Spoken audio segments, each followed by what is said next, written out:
یہ تصویر کسی 19-20 سال کی نوجوان لڑکی کے چہرے کا کلوز اپ تھا۔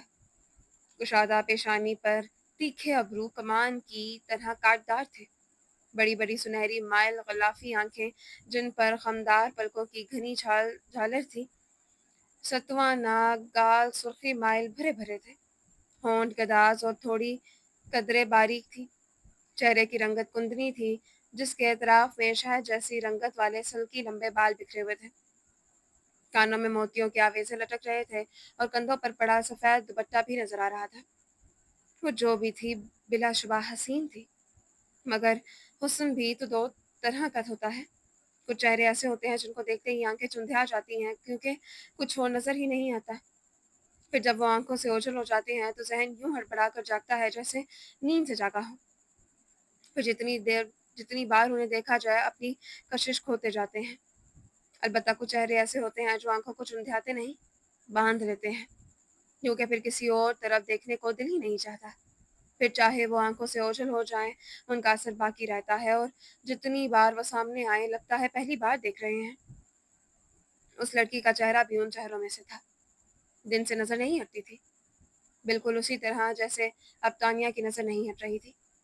تانیہ نے کئی بار دیکھا تھا کہ اظہر فاروقی کسی بت کی طرح بیٹھے گھنٹوں اس تصویر کو تکا کرتے تھے۔ ان کی محویت پر تانیہ کو حیرت ہوا کرتی تھی، لیکن اب خود اس تصویر کو دیکھتے ہوئے بالکل محو ہو چکی تھی، مگر اس کی محویت کی وجہ محض اس لڑکی کا حسن نہیں تھا۔ تانیہ نے وہ تصویر تو سینکڑوں بار دیکھی تھی، مگر تصویر والی کو کبھی نہیں دیکھا تھا، پھر بھی پتہ نہیں کیوں سے یہ چہرہ بہت مانوس لگتا تھا۔ اس کے ذہن میں وہ سوال سر اٹھا رہے تھے جو بچپن میں اس تصویر کو دیکھ کر اس کے ذہن میں آتے تھے۔ وہ کون ہے؟ اس کی تصویر اس گھر میں کیوں لگی ہے؟ اس کا اس گھر کے مکینوں سے کیا تعلق ہے؟ مگر تانیہ جانتی تھی کہ ان سوالوں کو سوچ لینا جتنا آسان ہے، ان کے جواب جان پانا اتنا ہی مشکل۔ اسے یاد تھا ایک بار جب وہ چھوٹی تھی اس نے مریم سے پوچھا تھا، ماما وہ لڑکی کون ہے جس کی تصویر دادا جان کے کمرے میں لگی ہے؟ تمہیں اس کے بارے میں جاننا ہے؟ وہ ایک دم غیظ و غضب سے بولی۔ تانیہ نے چاہا انکار کر دے، مگر ننھی سی بچی سہم کر ہاں میں سر ہلا بیٹھی۔ پھر کیا تھا؟ مریم نے جھپٹ کر اس کا بازو اپنی آہنی گرفت میں لے لیا اور اس کے گالوں پر تھپڑوں کی بارش کر دی۔ نور الہدیٰ نے مریم کو اس حرکت پہ ڈانٹا اور کونے میں کھڑی دہشت سے کانپتی تانیہ کے پاس آئے۔ وہ اس قدر خوفزدہ ہو چکی تھی کہ رو بھی نہیں پا رہی تھی، اور رونے کی کوشش میں اس کے حلق سے لایعنی آواز ہی نکل رہی تھی۔ 5-6 سال کی بچی کو گود میں اٹھا کر وہ صوفے پر آ بیٹھے۔ کتنی دیر تک نور الہدیٰ اسے اپنے سینے سے لگائے تھپکتے رہے۔ وہ کبھی اس کے بالوں میں انگلیاں چلاتے، کبھی اس کے مسلے گئے گالوں پر پیار کرتے، بہت دیر بعد کہیں جا کر وہ نارمل ہوئی تھی، مگر اس کے ذہن میں خوف بیٹھ چکا تھا۔ پھر کچھ دن بعد اظہر فاروقی نے اسے بہت نرمی سے سمجھایا کہ وہ کبھی تصویر والی لڑکی کے بارے میں کوئی بات نہیں کرے گی۔ اس کا خوف کچھ اور گہرا ہو گیا، پھر اس نے خوف کے مارے کبھی اس لڑکی کا ذکر ہی نہیں کیا۔ وقت کے ساتھ ساتھ تانیہ کا خوف تو ختم ہو گیا، مگر وہ یہ بھی سمجھ گئی کہ وہ لڑکی چاہے جو بھی ہو اس کا ذکر شجرے ممنوع ہے۔ پھر ایسے سوال کرنے کا کیا فائدہ جن کا جواب ہی نہ ملے؟ یہ سوچ کر اس نے کبھی اس لڑکی کے بارے میں اپنے ذہن میں تجسس پیدا ہی نہیں ہونے دیا۔ بھلا اگر دادا جان کے کمرے میں کسی لڑکی کی تصویر لگی ہے تو لگی رہے، کیا فرق پڑتا ہے؟ ایک دم سے تانیہ کو احساس ہوا جیسے وہ اس لڑکی کے بارے میں سوچ کر اپنا وقت ضائع کر رہی ہے۔ وہ بیزاری سے رخ بدل کر اٹھ بیٹھی۔ کوئی فائدہ نہیں، کوئی نہیں بتائے گا کہ کون ہے۔ اس نے کوف سے اپنا سر جھٹکا اور بیڈ سے اٹھنے والی تھی کہ ٹھٹک کر رک گئی۔ اس کی نظر دادا جان کی اسٹڈی ٹیبل پر رکھی ریڈ ڈائری پر اتفاقاً ہی پڑ گئی تھی۔ لوگ ڈائری لکھتے ہیں، مگر اس نے دادا جان کو ہمیشہ ڈائری پڑھتے دیکھا تھا۔ دیکھوں تو اس ڈائری میں لکھا کیا ہے؟ اس نے تجسس جاگا۔ ٹیبل سے ڈائری اٹھا کر وہ دوبارہ بیڈ پر آ بیٹھی۔ تکیہ رکھ کر نیند دراز ہوتی تو ڈائری کا پہلا صفحہ کھول کر پڑھنے لگی۔ میاں جی نواب شاہ کے متمول اور بااثر زمیندار تھے۔ بلند و بالا حویلی سمیت کئی ایکڑ پر پھیلی زرعی اراضی پشتوں سے ان کی خاندانی جاگیر کے طور پر ورثے میں ان کے حصے میں آئی تھی۔ بیگم حیات نہیں تھی، البتہ ون مرحومہ نے 2 اولادیں چھوڑ دی تھی، اور دونوں ہی بیٹے تھے، بڑھے مظہر فاروقی اور چھوٹے اظہر فاروقی۔ مظہر فاروقی میاں جی کے طرح ہی پکے زمیندار تھے، اور واجبی سی تعلیم کے بعد ہی وہ زمینداروں کے کاموں میں جت گئے۔ اظہر فاروقی کا مزاج تو زمیندار نہ تھا، زمیندارانہ تھا، مگر انہیں اپنے آبائی پیشے سے کوئی خاص شغف نہیں تھا۔ اس کے بجائے انہیں تعلیم حاصل کرنے میں دلچسپی تھی۔ میاں جی کو بیٹے کا شوق پسند تھا اور ساتھ ہی وسائل کی بھی کوئی کمی نہیں تھی۔ انہوں نے اظہر فاروقی کو حصول تعلیم کے لیے بخوشی کراچی بھیج دیا، جو اس وقت ایک ابھرتا ہوا چھوٹا سا شہر تھا۔ البتہ ہاسٹل کی رہائش انہیں پسند نہ تھی۔ جب تک اظہر فاروقی میٹرک کر کے کالج میں پہنچے، انہوں نے کراچی میں ہی وسیع رقبے پر حویلی کی تعمیر مکمل کروا لی۔ 1000 گز پر تعمیر کیا گیا قصر فاروقی سفید سنگ مرمر سے بنی پرشکوہ عمارت تھی، جس کے چاروں طرف دائرے کی شکل میں 500 گز چوڑا خوبصورت لان تھا۔ باہر سے اگر یہ عمارت سبز و سفید کا شاہکار تھی تو اندر سے سیاہ و سفید کا عجوبہ۔ قصر فاروقی کی تزئین و آرائش میں لکڑی کا بکثرت استعمال ہوا تھا، وہ بھی صرف آبنوس کی لکڑی کا۔ اظہر فاروقی کی قصر فاروقی میں رہتے ہوئے ہی گریجویشن کا ایگزام دیا اور اس کے بعد آرمی میں جانے کی خواہش ظاہر کر دی۔ میاں جی کو یہ بات پسند نہیں آئی۔ وہ چاہتے تھے تعلیم حاصل کرنے کے بعد اظہر فاروقی واپس حویلی آ جائیں، اور اظہر فاروقی کو یہ منظور نہیں تھا۔ آخر اظہر فاروقی ان کی مدد کو آئے اور نہ جانے کن مشکلوں سے انہوں نے اظہر فاروقی کو آرمی جوائن کرنے کی اجازت دلوا دی۔ بہرحال جب سارے معاملات خوش اسلوبی سے طے ہو گئے تو انہیں بیٹوں کی شادی کا خیال آیا۔ اس معاملے میں اظہر فاروقی نے بڑے بھائی کی طرح ہی فرما برداری سے سب کچھ ان پر چھوڑ دیا۔ میاں جی نے خود بہوؤں کے انتخاب میں احتیاط برتی۔ اظہر فاروقی کی بیگم نورین زمیندار گھرانے سے تھیں، البتہ چھوٹی بہو فریال کراچی کے پڑھے لکھے خاندان سے تھیں اور خود بھی تعلیم یافتہ تھیں۔ شادی کے پہلے سال ہی اظہر فاروقی بیٹے کے باپ بن گئے اور پوتے کی پیدائش کے چند ہفتوں بعد ہی میاں جی قضاء الہی سے وفات پا گئے۔ دکھ کتنا ہی بڑا ہو، زندگی نہیں رکتی، یہی سوچ کر دونوں بھائی اپنی زندگیوں میں ایڈجسٹ کرنے کی کوشش کرنے لگے۔ لیکن اظہر فاروقی کے نصیب میں ایک دکھ اور لکھا تھا۔ اظہر فاروقی آرمی جوائن کرتے ہی مسافر ہو گئے تھے اور ان کا پڑاؤ کبھی ایک شہر تو کبھی دوسرے شہر ہوتا، مگر فریال کو بھی گاؤں کا ماحول پسند نہیں تھا۔ اظہر فاروقی کی غیر موجودگی میں ان کا حویلی میں رہنا ایسا ضروری بھی نہیں تھا، اس لیے وہ شادی کے ابتدائی دنوں میں ہی قصر فاروقی شفٹ ہو گئی۔ لیکن ان کا اپنے سسرال سے رابطہ مکمل تھا۔ کبھی وہ خود حویلی چلی جاتی تو کبھی ان کے جیٹھ اور جٹھانی بیٹے کو ساتھ لیے کراچی آ جاتے۔ اس بار بھی ان کی واپسی ایک لمبے قیام کے بعد ہوئی تھی، مگر وہ نواب شاہ تک نہیں پہنچ سکے۔ راستے میں ہی ان کی کار کا مسافر کوچ کے ساتھ زبردست تصادم ہوا تھا۔ حادثے کی اطلاع ملتے ہی اظہر فاروقی جائے حادثہ پر پہنچ گئے، مگر جب وہ پہنچے تو ان کے بھائی اور بھابھی دم توڑ چکے تھے۔ لیکن 3 سال کا ان کا بیٹا موجزانہ طور پر محفوظ رہا تھا۔ بھائی بھابھی کی تدفین سے فارغ ہو کر جب دونوں میاں بیوی نے رخصت سفر باندھا تو ننھے سے بچے کو ساتھ لے کراچی لے آئے۔ فریال کی اپنی گود تو اب خالی تھی۔ انہوں نے بہت آسانی سے اس بچے کو اپنے بیٹے کی حیثیت سے قبول کر لیا اور بہت جلد ہی وہ ان کی زندگی کا مرکز بن گیا، یہاں تک کہ شادی کے 7ویں برس منتوں دعاؤں کا ثمر بن کر پیدا ہونے والی ملیحہ فاروقی بھی اس کے لیے فریال کی محبت کو کم نہ کر سکی۔ پھر اس کے 7 سال بعد جب اظہر فاروقی حصول تعلیم کے لیے کراچی آئے تھے، اپنے بھتیجے کو انہوں نے اعلیٰ تعلیم کے لیے لندن بھیج دیا، مگر 4 سال بعد ہی واپس آنا پڑا۔ ملیحہ کی پیدائش کے وقت ہی فریال کو کچھ پیچیدگیوں سے گزرنا پڑا تھا اور پھر اس کے بعد وہ مستقل بیمار رہی اور 11 سال کی بیماری کے بعد وہ خالق حقیقی سجا ملی۔ پالنے والی ماں کو کندھا دے کر وہ پھر لندن سدھارتھ گئے، مگر ملیحہ کی زندگی میں خلا ہمیشہ کے لیے ٹھہر گیا۔ حالانکہ بابا جان نے بہت جلد ہی ریٹائرمنٹ لے لی، شاید ملیحہ کی تنہائی کے خیال سے، مگر پاس ہونے اور ساتھ ہونے میں فرق ہوتا ہے۔ اب صورتحال یہ ہے کہ وہ یا تو اپنی اسٹڈی میں وقت گزارتے ہیں یا اپنے پرانے دوست ملک ناصر کے ساتھ شطرنج کھیلتے ہیں، اور میری یعنی ملیحہ فاروقی کی روٹین بھی بس یوں ہی ہوتی ہے۔ میں نے حال ہی میں گریجویشن کیا ہے اور میرا سارا وقت گھرداری میں یا پھر پینٹنگ میں گزرتا ہے۔ ہاں، روز ہی کچھ وقت نکال کر لائبریری میں چلی جاتی ہوں۔ ویسے تو بابا جان کی لائبریری میں میرے لیے بہت سی کتابیں ہیں، مگر لائبریری جانے کی وجہ صرف اتنی ہے کہ میں اس تنہائی سے کچھ دیر کو پیچھا چھڑوا سکوں، جو امی جان کے انتقال کے 9 سال بعد بھی مجھے بوکھلا دیتی ہے۔ مگر اب شاید تنہائی کا احساس کچھ کم ہو جائے۔ پڑھائی ختم کر کے نور الہدیٰ نے لندن میں جا کر جاب کر لی تھی، پر اب سنا ہے کہ بابا جان کے بھتیجے ہمیشہ کے لیے واپس آ رہے ہیں۔ تانیہ کو جھٹکا لگا تھا۔ وہ جلدی سے سیدھی ہو بیٹھی۔ پھر اس نے اس لائن کو دوبارہ پڑھا، پھر تیسری اور چوتھی بار۔ ہر بار پڑھنے سے ایک ہی بات سمجھ میں آئی، پاپا دادا جان کے بیٹے نہیں ہیں۔ یہ اس کے لیے انکشاف تھا۔ وہ سوچنے لگی، اگر یہ بات سچ ہے بھی تو چھپائی کیوں گئی؟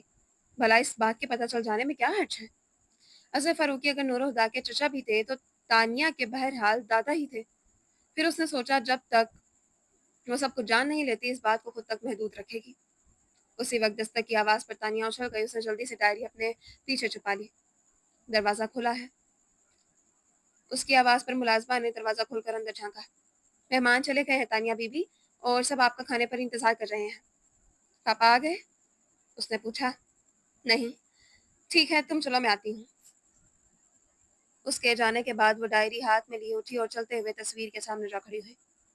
مجھے شک سا ہو رہا ہے کہ ملیحہ فاروقی آپ ہی ہیں، اور اگر آپ ملیحہ ہیں تو یہ ڈائری بھی آپ ہی نے لکھی ہوگی۔ ہمیشہ سے میرا دل چاہتا تھا کہ میں آپ کے بارے میں کچھ جان پاؤں، اور اب یہ ڈائری مجھے آپ کے بارے میں بہت کچھ بتانے والی ہے۔ مگر گھبرائیے مت، پڑھ کر آپ کی ڈائری واپس کر دوں گی، اور اس میں جو بھی لکھا ہے وہ میرے اور آپ کے درمیان رہے گا، یہ میرا وعدہ ہے۔ وہ چپ ہوئی، پھر اپنی ہی حرکت پر ہنستی کمرے سے باہر آ گئی۔ اس نے ڈائری اپنے کمرے میں رکھی اور کھانا کھانے نیچے آ گئی۔ ڈائری پڑھنے کی جلدی میں اس نے ٹھیک سے کھانا بھی نہیں کھایا، اور چند نوالے لے کر ہی اپنے کمرے میں آ گئی۔ کمرے میں آ کر اس نے لائٹ آن کی اور دروازہ لاک کر کے دراز سے ڈائری نکال کر بیڈ پر چڑھ کر بیٹھ گئی۔ ملیحہ لائبریری میں بیٹھے کتاب کے مطالعے میں غرق تھی کہ اسے اپنے چہرے پر کسی کی نگاہوں کی تپش محسوس ہوئی۔ اس نے سر اٹھا کر دیکھا مگر کوئی بھی متوجہ نظر نہیں آیا، تو سر جھٹک کر واپس کتاب پر نظر جما دی، مگر کسی کے نظروں کا احساس بدستور تھا۔ وہ چڑ گئی۔ آج تیسرا دن تھا کہ وہ کتاب لے کر بیٹھی اور کسی کی نظروں کی شدت اسے بے چین کرنے لگی۔ 2 دن تک وہ اپنا وہم سمجھ کر نظر انداز کرتی رہی، مگر آج سچ مچ اسے غصہ آ گیا تھا۔ اس کی کتاب بند کی اور اپنے اطراف کا جائزہ لینا شروع کیا۔ اس کے بالکل سامنے ایک انکل اخبار پڑھ رہے تھے، مگر ان کی سفید داڑھی کا احترام کرتے ہوئے اس نے اپنے دائیں جانب چہرہ موڑ کر دیکھا۔ وہاں یونیورسٹی کے کچھ اسٹوڈنٹس بیٹھے کمبائن اسٹڈی کر رہے تھے۔ وہ گروپ کے لڑکوں کو مشکوک نگاہوں سے دیکھنے لگی، مگر کسی نے بھی اس کی طرف نہیں دیکھا، تو اس نے دوسری طرف دیکھا۔ وہ کوئی لڑکی تھی اور ظاہر ہے یہ حرکت تو وہ نہیں کرے گی۔ ہال میں کچھ اور لوگ بھی تھے، مگر ملیحہ نے کسی کو بھی اپنی طرف دیکھتے ہوئے نہیں دیکھا۔ کیا مصیبت ہے؟ اسے سخت بیزاری ہوئی۔ 2 دن سے یہی ہو رہا ہے۔ بیٹھے بٹھائے محسوس ہونے لگتا ہے کہ کوئی اسے بہت توجہ سے دیکھ رہا ہے، مگر ڈھونڈنے پر کوئی نظر نہیں آتا، اور وہ غصے میں کھولتی گھر آ جاتی۔ اپنی طرف سے تو اس نے مسئلے کا یہ حل نکالا تھا کہ آج صبح کی بجائے شام کو آئی تھی اور اپنی مخصوص جگہ سے ہٹ کر بیٹھی تھی، مگر سامنے والا بھی کافی مستقل مزاج تھا۔ گھر کی تنہائی سے گھبرا کر وہ یہاں آتی تھی، پر اب لگ رہا تھا کہ اس نادیدہ مہربان کی وجہ سے یہ اکلوتی سرگرمی بھی ترک کرنی پڑے گی۔ وہ اٹھی اور کتاب گھر جا کر پڑھنے کے خیال سے ایشو کرواتی باہر آ گئی۔ ایکسکیوز می مس۔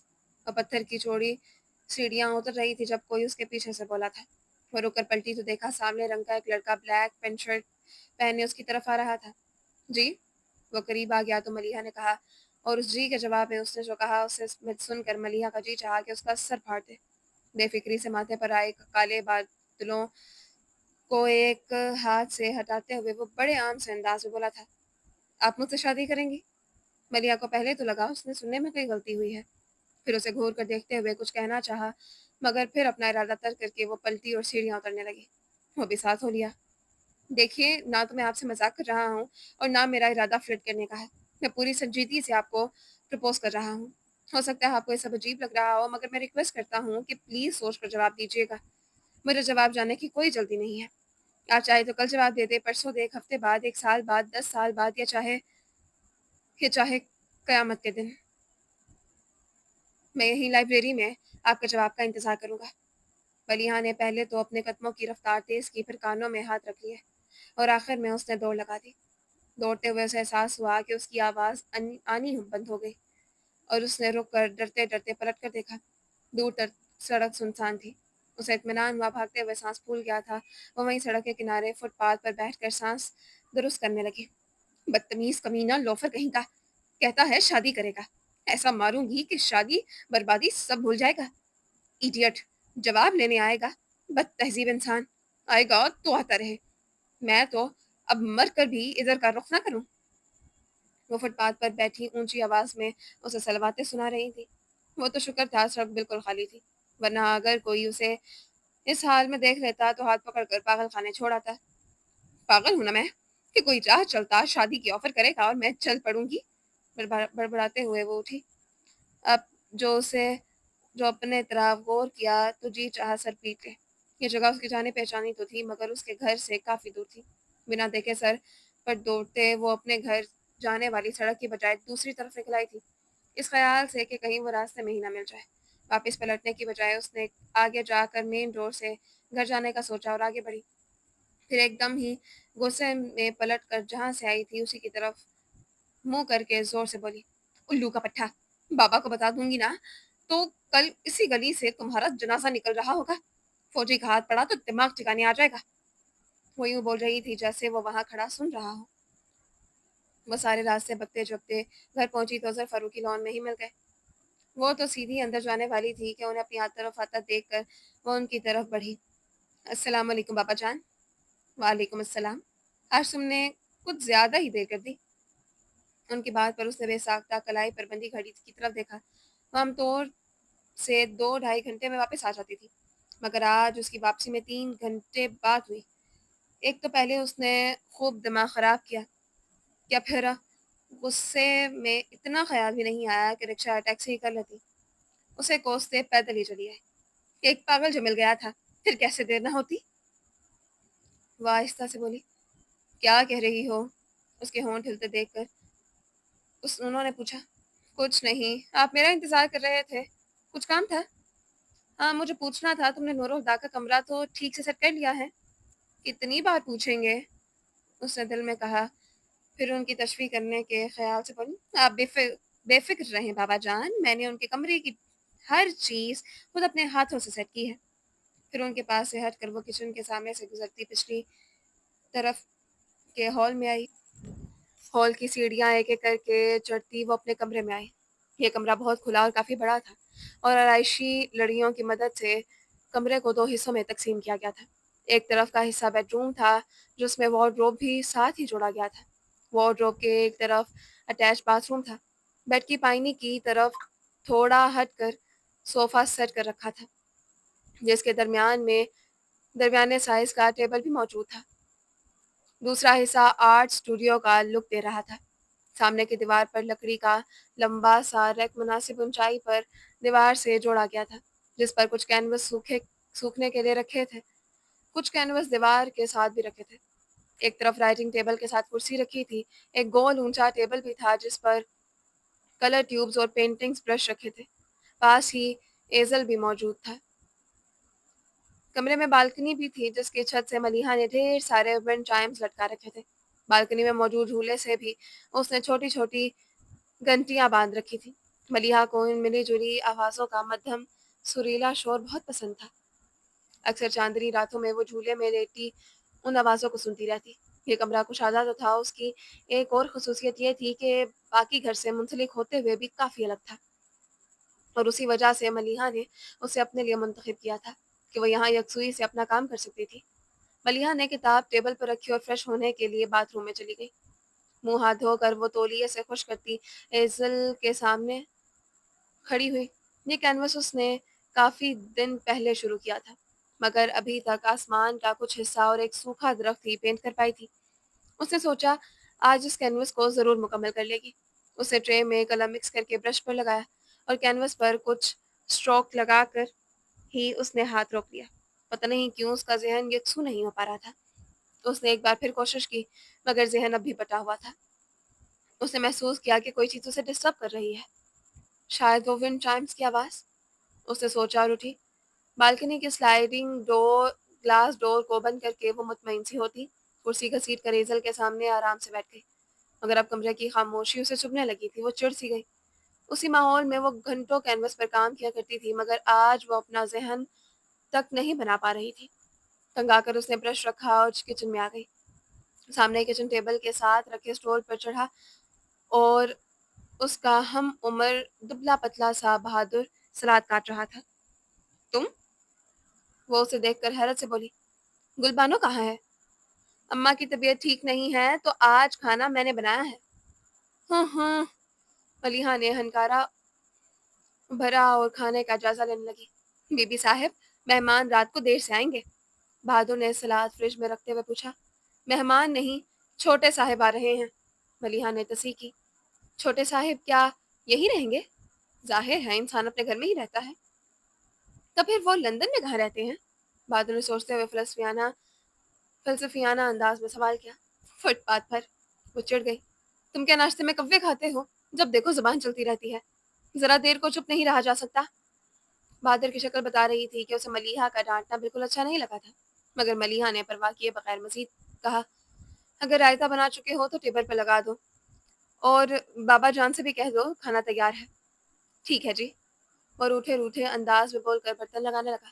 ایک بھتیجے کے آنے پر قصر فاروقی کو نئے انداز سے سجایا گیا تھا، جس کی وجہ سے ملیحہ کو کافی کوفت ہوئی تھی۔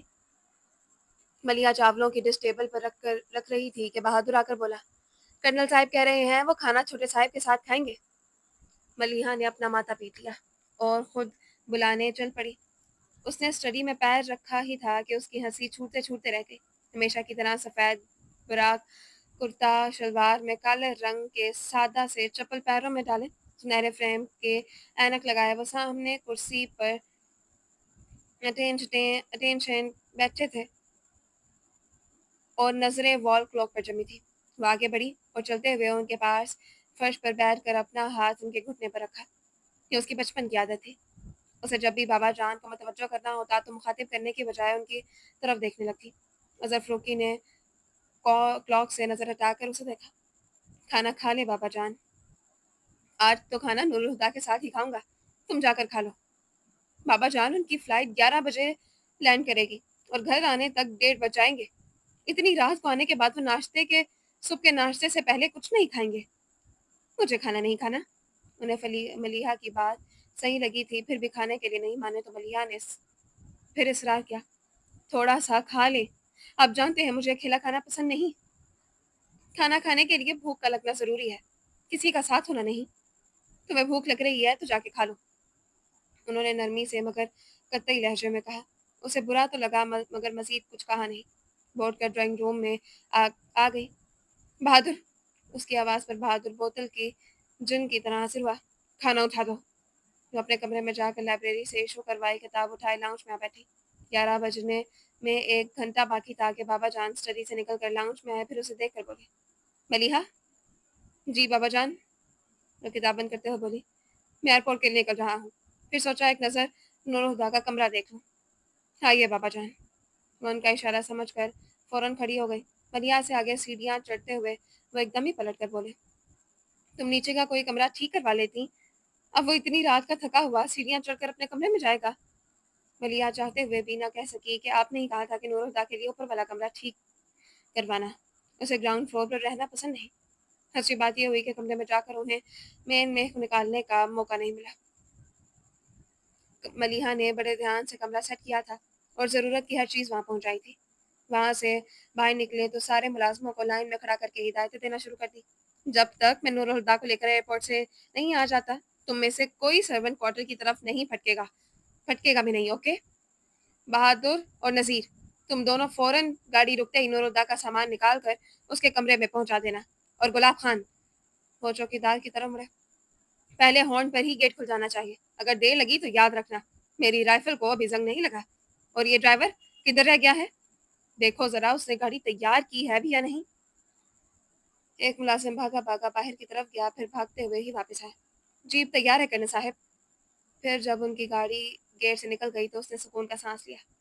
کوئی مجھے گلاس پانی کے ساتھ سر درد کی ٹیبلٹ دے گا؟ صوفے پہ ڈھیر ہوتے ملیحہ نے صدا لگائی۔ اسے اتنی دیر تک جاگنے کی عادت نہیں تھی، مگر آج تو جاگنا مجبوری تھی۔ کچھ دیر بعد ہی ملازم نے ملیحہ کے گلاس کے ساتھ ٹیبلٹ لا کر اسے پکڑا دی۔ ٹیبلٹ لے کر ملیحہ نے کتاب پھر سے کھول دی۔ ایک بجتے ہی ملیحہ کی نظر وال کلاک سے جیسے چپک گئی تھی۔ اس کا خیال تھا کہ 1:30 بجے تک تو ہر حال میں وہ لوگ آ جائیں گے، مگر 2 بجے، پھر 2:30، پھر 2:45 اور تنگ آ کر 3 بجے ملیحہ نے ایئرپورٹ انکوائری کا نمبر ملا دیا پتہ چلا فلائٹ 3 گھنٹے لیٹ تھی، اور یہ تو سوچنا بھی بیکار تھا کہ بابا جان مجھے فون کر کے اطلاع دیتے۔ ریسیور رکھتے ہوئے اس نے خود سے کہا، پھر بہادر اور نذیر کے علاوہ اس نے سب نوکروں کو 7 کواٹر بھیج دیا اور خود لاؤنج میں آ کر سنگل صوفے پر بیٹھ گئی۔ جہاں وہ بیٹھی تھی وہاں سے مین انٹرنس بالکل اس کی نظر کے سامنے تھی۔ دونوں پاؤں صوفے پر رکھے کشن گود میں لیے وہ سمٹ کر بیٹھی تھی۔ نیند کے مارے اس کا برا حال تھا، لیکن وہ جانتی تھی کہ اگر نور ہدا کے استقبال کو وہ بنفس نفیس موجود نہ ہوئی تو بابا جان ناراض ہوں گے۔ انتظار کرنا بھی کتنا مشکل کام ہے۔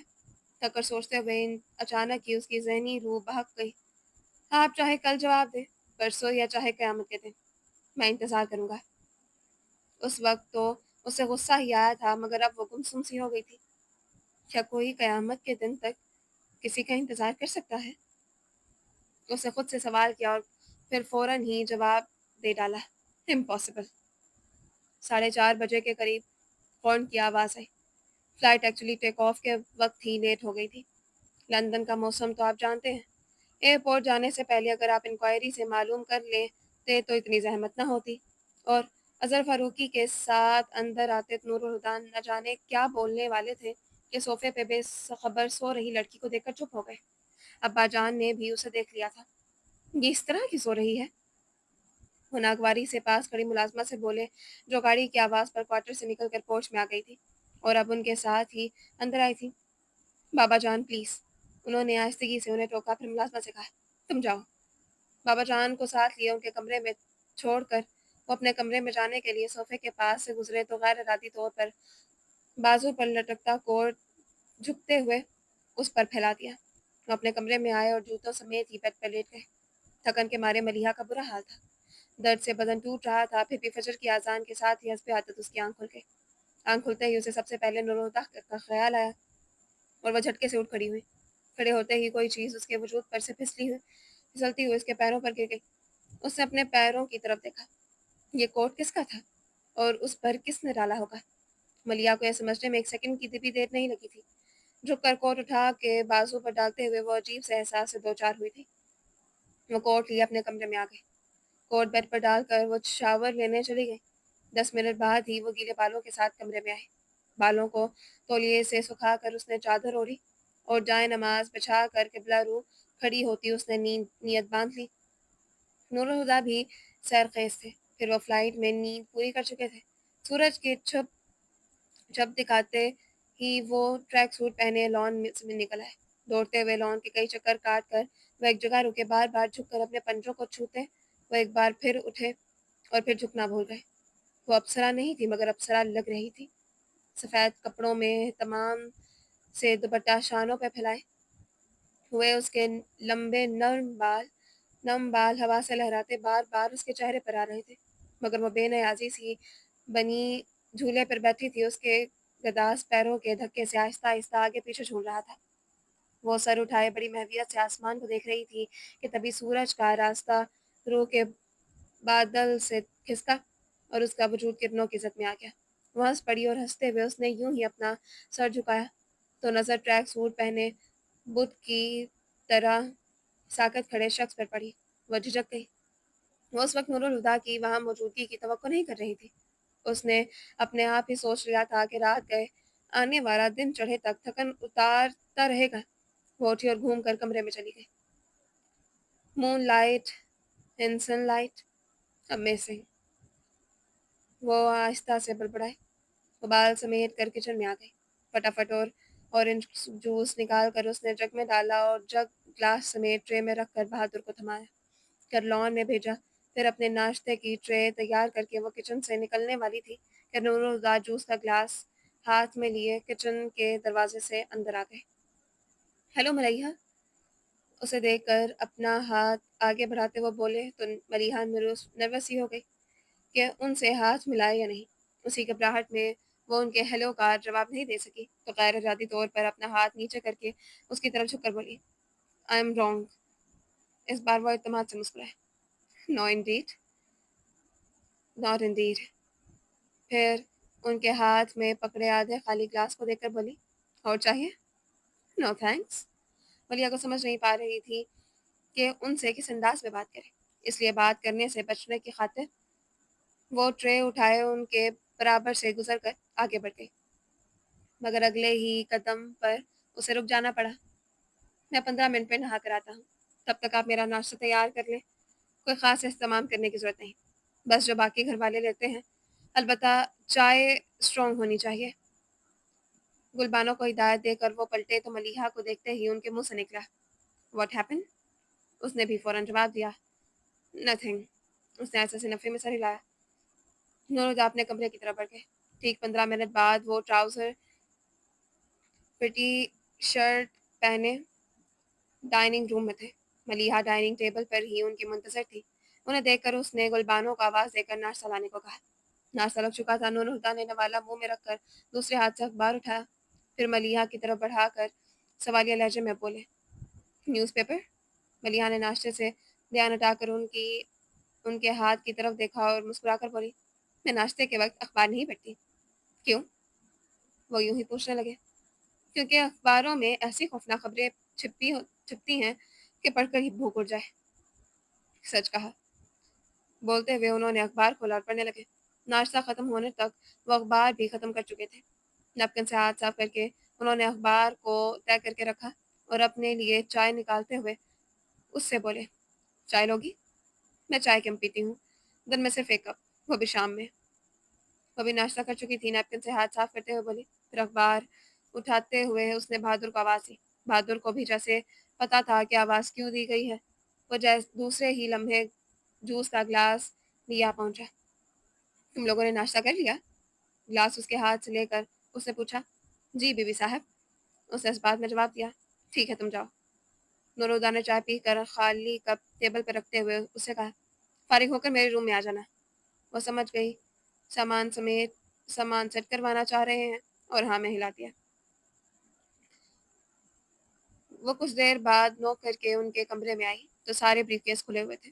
ایک بڑا اٹیچی کیس تو بیڈ پر ہی کھلا رکھا تھا اور خود نورہدا ہاتھ میں ہینگرز لگے کپڑے پکڑ کر وارڈروب کا دروازہ کھول کر اس کے سامنے کھڑے تھے۔ ملیحہ آ جاؤ، انہوں نے پلٹ کر اس سے کہا، پھر وارڈروب میں دیکھتے ہوئے بولے، یہ سب کس نے خریدا ہے؟ میں نے۔ بابا جان کا حکم تھا کہ کمرے کے ساتھ آپ کا وارڈروب بھی سیٹ کر دوں۔ میں نے تو ان سے بہت کہا کہ پتہ نہیں آپ کو میری پسند اچھی لگے گی بھی یا نہیں، مگر وہ بات ادھوری چھوڑ کر یوں ہی چھپ ہو گئی۔ وہ اس کی طرف دیکھ کر مسکرائے، تمہاری پسند اتنی اچھی ہے کہ بری لگ ہی نہیں سکتی، مگر ایک پرابلم ہے۔ کیا؟ اس نے پوچھا۔ انہیں کہاں رکھوں؟ انہوں نے کپڑوں سے بھرے سوٹ کیس کی طرف اشارہ کیا۔ لائیں میں رکھ دیتی ہوں۔ اس نے بڑھ کر ان کے ہاتھ سے کپڑے لے کر بیڈ پہ رکھے اور وارڈروب میں جگہ بنانے لگی۔ پھر سوٹ کیس سے کپڑے نکال کر وارڈروب میں لٹکانے لگی۔ اسے مصروف دیکھ کر نورہدا سائڈ میں ہو گئے۔ ڈریسنگ ٹیبل پر سے سگریٹ کا پیکٹ اٹھا کر ایک سگریٹ نکالا، پھر لائٹر سے سگریٹ جلاتے وہ سوٹ کیس میں سے اپنے ڈاکومنٹس والا بیگ نکالنے لگے۔ تمباکو کی بو محسوس کر کے ملیحہ نے وارڈروب میں سے سر نکال کر دیکھا اور اس کے ہونٹوں میں دبا سگریٹ دے کر بولی، سگریٹ پیتا آدمی ہو یا دھواں چھوڑتا ریل کا انجن، دونوں دکھنے میں ایک سے لگتے ہیں۔ نورہدا نے چونک کر سر اٹھاتے ہوئے اسے دیکھا تو کہنے لگے، میں آپ کو سگریٹ پینے سے منع نہیں کرتی، مگر میرے سامنے سگریٹ پینے کی کوئی ضرورت نہیں، مجھے بالکل پسند نہیں، سگریٹ بجھا دیں۔ اچانک ہی اس کے لہجے میں جو استحقاق آیا تھا اسے خود بھی احساس نہیں ہوا تھا، لیکن نورہدا نے نہ صرف محسوس کیا تھا بلکہ اسے اچھا بھی نہیں لگا تھا۔ زیر لب مسکراتے ہوئے انہوں نے سگریٹ ایش ٹرے میں بجھایا۔ اور کوئی حکم؟ ان کی بات پر اسے لگا کہ وہ کچھ زیادہ ہی بول گئی ہے تو فوراً ہی معذرت کرنے لگی، سوری، میں عام طور پر اس انداز میں باتیں نہیں کرتی، مگر مجھے سگریٹ سے بہت چڑ ہے۔ کوئی بات نہیں، تم مجھ سے ہر انداز میں بات کر سکتی ہو۔ وہ بد سے طور مسکراتے ہوئے بولے تو ملیحہ نظر انداز کرتے ہوئے سوٹ کیس میں سے ایک بڑا سا پیکٹ نکالنے لگی۔ وہ فوراً بولے، اسے میں خود رکھ لوں گا، تم رہنے دو۔ وہ اسے چھوڑ کر پرفیومز کی بوتلیں نکال کر ڈریسنگ ٹیبل پر رکھنے لگی۔ نورہدا نے وہ پیکٹ نکالا اور اسے رکھنے وارڈروب کی طرف آئی۔ اسی وقت بابا جان دروازہ بجا کر اندر آ گئے۔ آئیے بابا جان۔ نورہدا نے جلدی سے سب چھوڑ چھاڑ کر بیڈ پر سامان ہٹا کر ان کے بیٹھنے کی جگہ بنائی۔ کیا بات ہے، تم اتنی صبح جاگ گئے، نیند نہیں آئی؟ نیند تو آ گئی پر آنکھ جلدی کھل گئی تھی، فلائٹ میں سوتا رہا تھا شاید اس لیے۔ اب آگے کا کیا ارادہ ہے؟ کیا ڈراپ کرو گے؟ نہیں، میرا ارادہ ہے کہ بزنس شروع کروں۔ کیوں نہیں؟ وہ خوش ہو کر بولے، تم نے اس بارے میں کیا سوچا ہے؟ کیا بزنس کرو گے؟ کچھ پلانس تو ہیں مگر میرا خیال ہے پہلے یہاں کی مارکیٹ کو سرچ کر لوں۔ ٹھیک کہہ رہے ہو، مگر آتے ہی کام میں لگ جانے کی کیا کوئی ضرورت نہیں، کچھ دن آرام کرو پھر ان معاملات پر غور کرنا۔ ویسے اب تم آ گئے ہو تو ساری ذمہ داریاں بھی تمہیں ہی اٹھانی ہوگی۔ سفر کی تھکن اتار لو، پھر میں تمہیں زمینوں کا حساب کتاب بھی سمجھا دوں گا، بلکہ اگلی بار نواب شاہ جاتے ہوئے میں تمہیں بھی ساتھ لے جاؤں گا۔ بابا جان پلیز، زمینداری وغیرہ میں مجھے کوئی دلچسپی نہیں۔ ویسے تو میں آپ کے ساتھ جا سکتا ہوں اور جاؤں گا بھی، لیکن حساب کتاب والا معاملہ آپ اپنے پاس ہی رکھیں۔ نور الہدی بڑی انکساری سے بولے تھے۔ بابا جان ہنستے اور کہنے لگے، مظہر فاروقی کا بیٹا کہتا ہے کہ اسے زمینداری سے دلچسپی نہیں، یہ تو کمال ہی ہو گیا۔ بھائی جی پکے زمیندار تھے، میاں جی کی زندگی میں ہی فصلوں کی بوائی کٹائی کا کام انہوں نے اپنے ذمہ لے لیا تھا۔ پھر وہ اچانک سنجیدہ ہو گئے۔ دلچسپی کی بات کی ہے تم نے، مجھے بھی زمینداری سے دلچسپی نہیں تھی، ہونا ہے۔ بھائی جی جب تک تھے میں نے کبھی مڑ کر زمینوں کی طرف نہیں دیکھا تھا، مگر باپ دادا کی نشانیاں خود سے لگ بھی تو نہیں کی جا سکتی نا۔ ملیحہ نور الہدی کے بغیر تو سامان سمیت سیٹ کر نہیں سکتی تھی، اور نور الہدی بابا جان کے ساتھ باتوں میں مگن تھے۔ وہ کچھ دیر تو کھڑی ان کی باتیں سنتی رہی، مگر جلد ہی بور ہو گئی۔ بابا جان بیڈ پر بیٹھے تھے اور نور الہدی ان کے سامنے جس جگہ کھڑے تھے ملیحہ کی طرف ان کی پشت تھی، اور وہ ان کی نظر میں آئے بغیر کمرے سے نکل سکتی تھی۔ اس نے ہاتھ میں پکڑی چیزیں آہستگی سے ڈریسنگ ٹیبل پر رکھی اور نامحسوس انداز میں دروازے کی طرف بڑھ گئی۔ باہر جانے کے لیے وہ جیسے ہی نور الہدی کے پیچھے سے گزری، بالکل اچانک ہی انہوں نے پلٹ کر اس کی نازک کلائی اپنی گرفت میں لے لی۔ کہاں جا رہی ہو؟ وہ گڑبڑائی، پھر سنبھل کر بولی، اپنے کمرے میں۔ کوئی کام ہے یا آرام کرنا چاہتی ہو؟ دونوں میں سے کوئی بات نہیں ہے تو جانے کی کیا کوئی ضرورت نہیں ہے، بیٹھ جاؤ۔ ان کے لہجے میں اپنے آپ استحقاق آ گیا تھا، اور پھر فوراً ہی اپنی بات کہہ کر وہ ملیحہ کا ہاتھ چھوڑتے بابا جان کی طرف مڑ گئے تھے، جیسے جانتے تھے کہ ملیحہ ہر حال میں ان کے حکم کی تعمیل کرے گی۔ ملیحہ نے بھی ان کا حق جتانا محسوس کیا تھا، مگر اسے بالکل برا نہیں لگا تھا، اور پاس ہی رکھے صوفے پہ بیٹھ گئی۔ نور الہدی اور بابا جان ایک بار پھر اپنی باتوں میں لگ گئے تھے، اور وہ پھر سے بور ہونے لگی تھی، مگر اس نے دوبارہ باہر جانے کی کوشش نہیں کی، کیونکہ وہ جان گئی تھی کہ وہاں ایک شخص ایسا تھا جو اسے پوری جان سے محسوس کر رہا تھا۔ ملیحہ نے واقعی سوچ لیا تھا کہ وہ دوبارہ لائبریری نہیں جائے گی، مگر اس دن جو کتاب اس نے ایشو کروائی تھی وہ تیسرے دن ہی اسے واپس لے آئی۔ لائبریری کے اندر قدم رکھتے ہی اس نے محتاط نظروں سے ہر طرف کا جائزہ لیا تھا، اور جب وہ نظر نہیں آیا تو مطمئن سی ہو کر کتاب واپس رکھ کر کے باہر آ گئی۔ اچھا ہوا جان چھوٹ گئی اور مجھے خود پر جبر بھی نہیں کرنا پڑا۔ دل ہی دل میں خوش ہوتی سیڑھیاں اترتے ہوئے اس نے پتھریلی روش پر قدم رکھا اور ٹھٹک کر رک گئی۔ روش کے ساتھ لگی درختوں کے قطار میں وہ سامنے ایک درخت کے سائے میں کھڑا بازو لپیٹے اسے ہی دیکھ رہا تھا۔ ملیحہ کو رکتے دیکھ کر وہ چلتا ہوا اس کے پاس آ گیا۔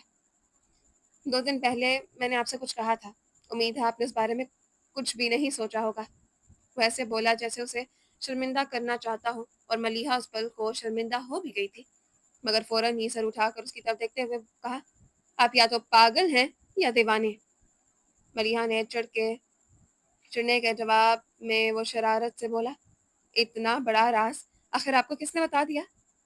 میرے وجدان نے، وہ کہہ کر بے نیازی سے دوسری طرف دیکھنے لگا۔ سچ کہہ رہی ہوں، سچ کہہ رہی ہیں؟ وہ بول کر ہنسا۔ کیا مطلب؟ وہ بالکل نہیں سمجھی، مگر جواب دینے کے بجائے وہ ہنستا ہی رہا۔ وہ الجھن بھرے انداز میں اسے ہنستا ہوا